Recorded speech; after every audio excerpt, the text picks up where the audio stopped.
Envolons-nous pour l'île de la Réunion, à 9000 km dans l'océan Indien.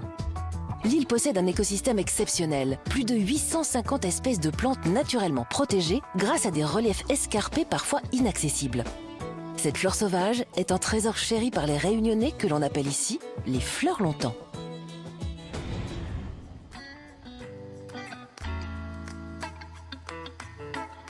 Avant sa découverte au début du XVIIe siècle, l'île de la Réunion était totalement inhabitée.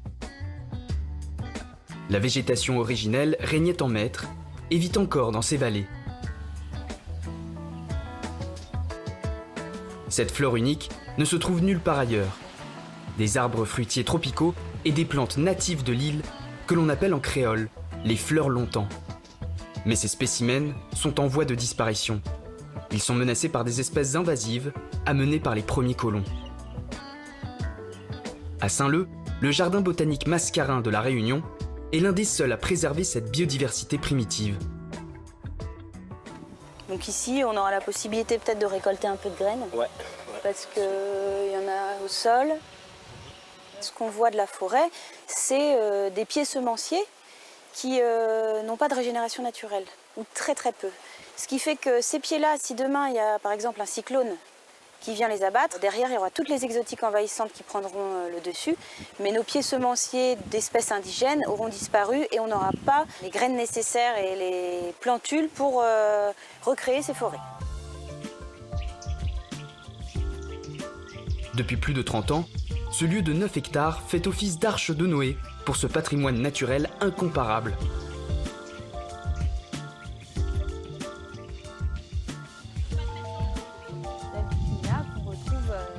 Camille Danger travaille au Conservatoire botanique national.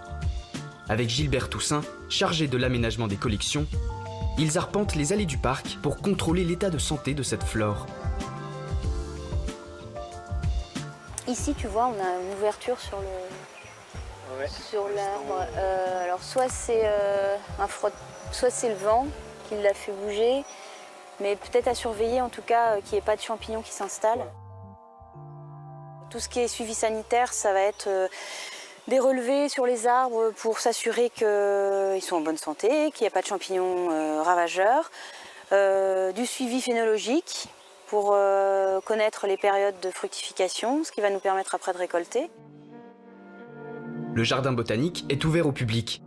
L'objectif est de sensibiliser les populations à ces espèces rares. La star du peu longtemps, le lentuolier. Ça, on trouvait ça beaucoup dans les maisons créoles. En plus d'un espace pédagogique, le lieu prodigue aussi des conseils aux visiteurs. Je suis une passionnée de plantes, de botanique, donc amateur, mais très intéressée. Donc oui, c'était important de ne pas rater cette visite. On a eu des consignes comme quoi il ne fallait absolument pas importer de plantes de métropole, ni en sortir non plus. Donc respecter justement cette biodiversité ici, pour la conserver. Le jardin Mascarin conserve dans son enclos des espèces menacées. Mais d'autres acteurs réimplantent ces spécimens dans leur habitat naturel.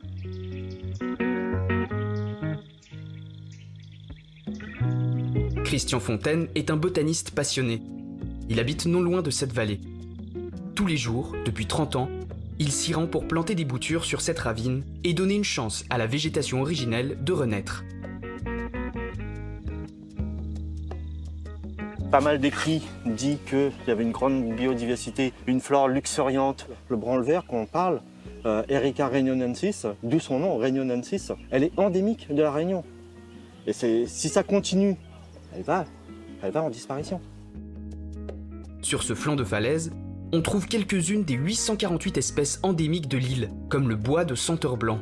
Là, on a le bois blanc-rouge, le Poupartia borbonica. Là, on a l'hibiscus boryanus, le latanier jaune de Rodrigue.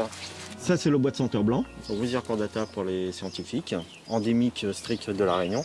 Un arbre dioïque, il faut un pied mâle et un pied femelle pour fructifier, pour donner des fruits, pour redonner des petits. Là, j'en ai les deux et ça me permet d'avoir des semences pour pouvoir replanter dans ma ravine et la remultiplier. Christian a repéré une petite fleur prête à être rempotée dans sa nurserie. C'est dans cette serre qu'il prépare les jeunes pousses pour la ravine. Je vais faire mon rempotage de mon petit bois de senteur blanc. J'ai allégé un peu ma terre avec du terreau. Donc là, je vais faire un trempage. Je vais mettre un arrosage par capillarité. Et après, je mets dans la nurserie de l'autre côté. Christian s'est pris de passion pour la botanique réunionnaise lors d'une période difficile.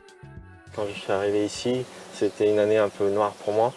J'ai perdu mon père d'une grande maladie, mais bon, voilà. J'ai essayé de trouver une porte de sortie en m'intéressant à l'environnement, à la botanique. Le terrain étant désertique, il fallait le boiser. Christian a réussi à recouvrir la ravine à lui seul, mais il attend beaucoup des élus locaux pour que son initiative touche toute l'île.